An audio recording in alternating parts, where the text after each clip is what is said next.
Bon, pour aborder le problème du coût, j'aimerais juste en fait montrer quelques petites images que j'ai prises en Colombie dans une mission sur le séisme d'Arménia en 99. C'était quand même un séisme d'une magnitude élevée, 6,2. Il y a eu des milliers de victimes. Et bon, quand on est arrivé à Arménia, bah, c'était tout cassé, même par endroits, franchement fracassé, plus que fracassé. Mais pas tout, pas tout.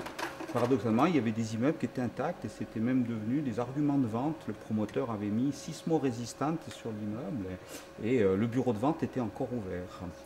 Alors si on essaie quand même de comprendre et de regarder, en regardant les maisons détruites, on se disait quand même, hein, c'était pas des maisons pauvres, il y avait des grilles en fer forgé devant, ils auraient pris un quart de ces grilles en fer forgé pour faire des chaînages dans la maison, ils seraient absolument intacts. Et la preuve, on la trouve à côté, il y avait des ensembles un peu de même type, parfaitement intacts, et on a pu visiter les chantiers qui continuaient à tourner. Ils construisaient en briques, c'était pas très riche comme construction, mais il y avait les bons chaînages qu'il faut au bon endroit, c'est-à-dire franchement des clopinettes, et eux, ils étaient parfaitement intacts. Alors qu'à côté, eh ben, il y avait eu un drame, il y avait eu des morts, il y avait des sauveteurs qui ramassaient des cadavres sous des ruines.